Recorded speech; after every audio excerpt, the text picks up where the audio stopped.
Again, another big shout out to Jamal Crawford. We got to get him to just narrate our lives because his voice, he's doing his thing, right? We need that. Unknown talent. Let's talk about these Detroit Pistons because somehow you can have a season of 60-plus wins. You can secure the #1 seed and somehow still feel kind of underrated, is what we're seeing right now with the Detroit Pistons. I mean, they're averaging 117 points per game. They've allowed 109. They've out-rebounded teams by 5 a night. They have respect, but are they still underestimated right now? Because it kind of feels like that, I'm not going to lie. I think to the media, you know, they don't get the respect they deserve. I think their peers and other teams respect what they bring to the table because they're a hard-nosed team. They play high-level defense. It reminds me of the bad boys mentality with, you know, the OG Isaiah Thomas, and then fast forward to when they had Ben Wallace and Chauncey Billups and all those guys. What they're doing is amazing. It's not being talked about enough, but I think that's how they like it. I think that's the makeup of their culture and their organization, and they wouldn't want it any other way of being underestimated all year long and to come out and prove people wrong throughout the postseason, because that's what's next. What would you say feels the most playoff ready from this team? Is it Cade's control? Is it their rebounding? Is it their clutch wins? I think they have 27 clutch wins, most in the league. This team feels complete, but is there a specific part of this team's game that you think is most playoff ready? Yeah, a combination of what you said, piggybacking off of IT, their toughness, I would say the defensive side of the basketball, because those are the things when it comes down to it. You know, execution in the half court, we talked about that. The game within the game things we talked about after timeouts, side out of bounds, under out of bounds, executing in those moments. They've showed Cade and Jalen Duren could be clutch players for them, and those performances are going to be necessary. But also the cast that you have around you, supporting players, Kevin Huerter, they have shooting on the perimeter. You know, Asar, defensively, length on the perimeter, emerging as another young star in this league. And so I think how complete they are on both sides of the basketball. Offensively, they really don't give enough credit. But where I'm looking at this team in terms of playoffs is defensively and the defensive side of the basketball. And we got to give a shout out to Jenkins. When Cade Cunningham was out, that boy was hooping, man. And his story is amazing. It's inspiring. The only thing I would say about Detroit that can be a knock come playoff time is, do they have enough elite shooting? Do they have enough space for Cade to be able to create once, you know, it's boxes and elbows in the playoffs and they're shrinking the floor, and the main focal point is to slow Cade Cunningham down. So that's my only level of concern is, do they have enough shooting to give him enough space to be able to create downhill the whole playoffs? And, you know, that's the only thing I would say is my level of concern. But other than that, they've showed that they're one of the top teams in the NBA for a reason. And lastly, sorry about that, experience, IT. Experience just experience. That would just be the other one. Like we talked about, their young core. Yes, they've won clutch games and showed that they can be clutch in those moments and come together and win. But I think when you're talking about the playoffs, it's another atmosphere. And so the experience is going to come into play. That would be something else I'd be paying attention to. I mean, this is something I'm wondering, though, because what is it actually going to take for like you said, the media, they're focused on Boston. They're not really giving Detroit that, I don't want to say respect, but what is it going to take for that to shift? And if you're Detroit, are you even worried about the narrative at this point? I think it's going to take them to win a championship. I think no matter what, Detroit's just not a big market, and I feel like that's how OKC was as well. Until they won the championship, now everybody jumps on the bandwagon. And I think that's how Detroit's going to be. If they win it, like, everybody's going to be talking about them. But until then, they're just going to still, no disrespect, they're just going to still be, you know, the Detroit Pistons, where the media just doesn't give them the love they deserve. But like I said, other teams and their peers, everybody knows and respects the Detroit Pistons. When you're looking at the competition on the East, let's just have fun with this. Top three contenders for Detroit. Who's going to pair up against this team the best? Who's going to, you know, keep them on the edge of their seats this year? What do you think? I mean, Boston, you got to say Boston's one of the favorites. Cleveland is another one. But Boston, they match up well against those guys. And they've won the championship. They got the playoff experience. You got Jason Tatum back, which, shout out to Jaylen Brown and having an MVP caliber season. And then the coaching. With Boston, the coaching is A1. Their coaching staff puts those guys in position to win championships. And you can't put it past the Celtics, but Detroit has to be the favorite. Skylar, you're looking like you're just double downing on it. Nah, I feel him on that. Everything that he said about Boston, I guess if I had to enter another team, Cleveland Cavaliers, you know, that's a team we have to talk about. We talked about their dynamic guard play, obviously their trade, and James Harden was to gear up and see what the postseason would look like. And so a lot of us has been waiting to see this team get to this point and see how they fared there. But their guard play is very dynamic, same defensively, and I think they have enough perimeter shooting. And then finally, I guess if we add in the third team, we didn't talk about the Knicks, but the potential there about the Knicks and that matchup. I know you said three. You said three, and so I think there's a third one you're looking for. But to talk about them, and we'll see. Obviously, you know, Karl Anthony Towns, they have clutch players, Jalen Brunson, and their chemistry as well. Defensively, we know there's buy-in there, and so it's just hard to look past the experience with Boston as far as them being the favorites to be able to potentially knock off the number one. Experience, no experience. I like Detroit. I can't wait to see What up, what no? doing these You're playoffs. not wrong. You're not wrong picking Detroit. Like they're the one of the favorites for a reason. They've. Well, if you are wondering why I am dressed up oh so spiffy, I'd like to tell you why. Welcome to the first annual ever Association Awards. We're going to give out some flowers to some players who stood out in their own ways this NBA season.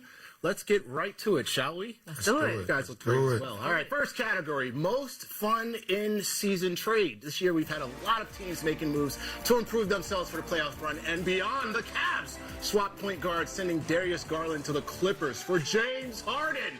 The Wizards received their point guard for the future and Trae Young from the Hawks in exchange for C.J. McCollum, among other assets, of course. And the Hawks also traded for Warriors wing Jonathan Kuminga, sending Kristaps Porzingis to the Warriors. Those are the nominees. Caesar! First of all, great shirt. I knew you dressed for the occasion. Here's the winner. Thank you, buddy. All right, let's check this out. We're going to have fun on the show, okay?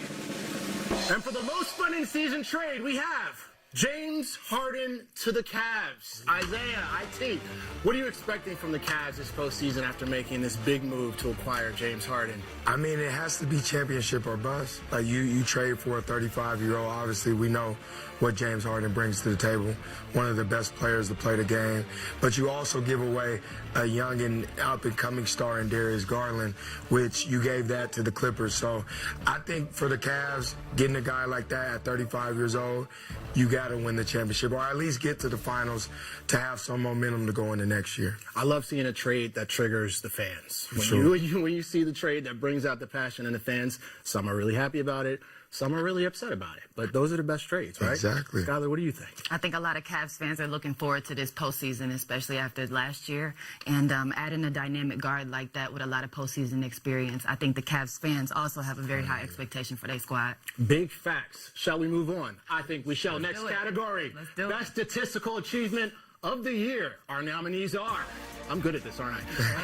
Hornets rookie Cade Cunningham leading the league in three-point makes breaking a Hornets franchise record in season. A little fumble there. The Joker, Nikola Jokic, leading the league in both rebounds and assists per game. I got to break character. That's just ridiculous, guys. Crazy. Something that has never been done in the history of the league. Just flowers for that. And SGA, of course, passing Wilt for most consecutive games, scoring at least 20 points, a streak that is still active. And the winner is, drum roll please, where is my Caesar? Caesar, come on, winner. You can take this one here. Thank you. I mean, this is just a tough, this isn't fair, actually. This isn't fair, actually.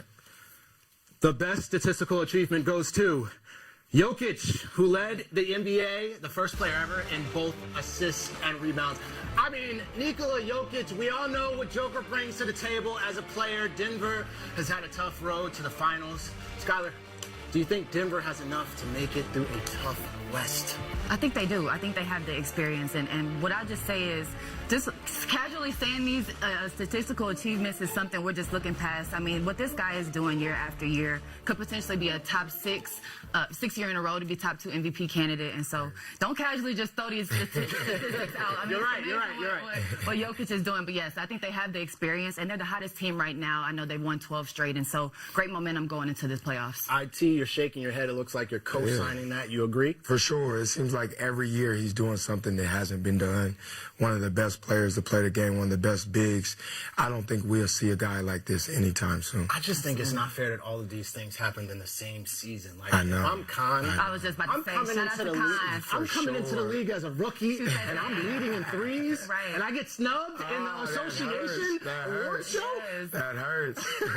Shoot that thing, Hornet. Right, keep doing it, boy. All right, next up, moment of the year. Something that made you run to social media when you heard it was happening. I mean, there's a lot to talk about.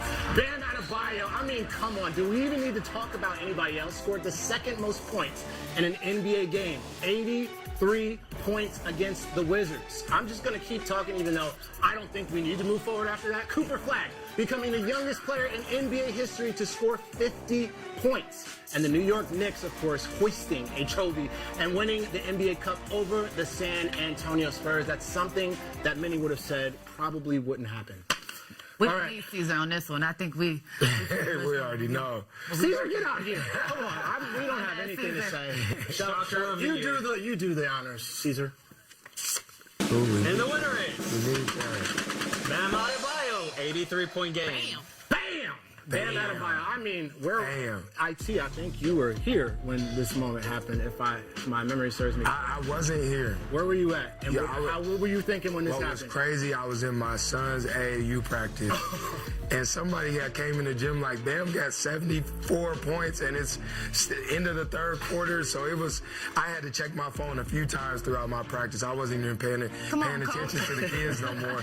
I had to witness what greatness was about, so shout out to Bam. I mean, 83 points. Crazy. Skylar. That's amazing. Like- We'll see if we'll ever see numbers I like that know, again. I know. But to do it how he did it, and same. I got an alert maybe when he was up to 30 or 40, and I was like, let me cut this game on. So Right, it's right. historic to see something like that, no matter how it happened. Yeah, flowers to Bam. I have nothing else to say. I mean, you're an absolute legend for that. Shout out to Bam. Goes down. That's the staple of the season by far, in my opinion. All right, next up.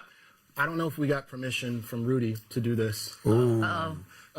No permission. The best rim rocker of the year. Shout out to Rudy. The nominees are Hornets wing, Brandon Miller. Of course, we have the Ant-Man, Anthony Edwards of the Timberwolves, and New Orleans Pelicans, Trey Murphy. Let's see who the winner is. And, you know, I just want to say, Rudy, this wasn't my idea, so if you're mad at somebody, get mad at Caesar. He usually does.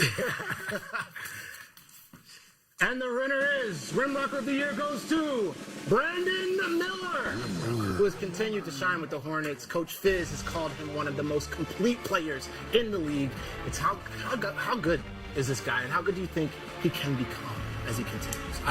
I mean, coming into the league, his favorite player ever was Paul George, and Yeah. he's in a mold of a Paul George, and that says a lot. Who's a multiple-time All-Star, one of the best players to play the game, especially at the wing position. So to have Brandon Miller, who is an up-and-coming star, play with the Hornets, who are playing really well this season, I mean, the sky's the limit for that guy. My comparison is a guy like Paul George for sure. Just to see him on both sides of the basketball, Yeah. his ability to affect both sides of the basketball. It's not just an offensive presence that we see him coming into his own, but it's on the defensive side of the basketball as well. And so just a great young core for this Hornets team, and excited to see how they fare in the play-in. I agree with you, IT. I didn't even hear what you said. I was just so distracted by the highlights that they had on the screen. I was all good. I was too. But I probably agree with what you said. Kid dog, kid dog. Our last category, the must-see TV award. The guy that makes you turn on the league pass to watch him play the quickest. Who's getting your attention the fastest? Our nominees are the Alien. We know this guy very well. It's been the Wendy Show all year. The Joker, Nikola Jokic. And finally, the reigning MVP, SGA. Who is our final winner going to be? I think I'm enjoying this a little bit too much, y'all. Oh, it's good. You're You got doing the great. Boy, I love it, guys. You got the good energy. Caesar? I love you, man. We didn't get the memo. I love that guy. We gotta dress alike more often. And the winner for Must See TV is, I mean, come on, Victor Wembanyama, Wemby, the showman, and the Spurs have exceeded all expectations this regular season. I mean, I just love seeing when a star meets the expectations that are just thrown upon him. And Wemby is a perfect example of that. Skylar, tell me what you think. Yeah, a lot of times, development and winning don't really come hand in hand. And we've seen what Mitch Thompson and the Spurs been able to do this year with their young core. And so, I mean, one of the craziest plays, every time I watch the game, I see something I never seen before when he's on the floor, and his ability, if he doesn't win MVP or get close to it, we know which one he'll probably win for the rest of his career, and that's Defensive Player of the Year. And so just insane to see him play at that level, and, you know, so many different dynamics he brings to the game. Yeah. IT, can you take us home with some flowers for Wemby? We've never seen nothing like it. Like she said, anytime we turn on the TV and it's the Spurs playing, he shows us something we've never seen before. We always say it on here on the association, he's a creative player. He's the player that as a kid playing NBA 2K or one of them video games, you're creating something like him. And it's great to see as a fan of the game of basketball, and I'm excited to see where the Spurs go in the postseason. Creative player, that's one of the best compliments you can For sure. Real talk. Shout out to Wemby. And there you have it, ladies and gentlemen, the first annual Association Awards. Let's hear from one of our winners, Bam Adebayo.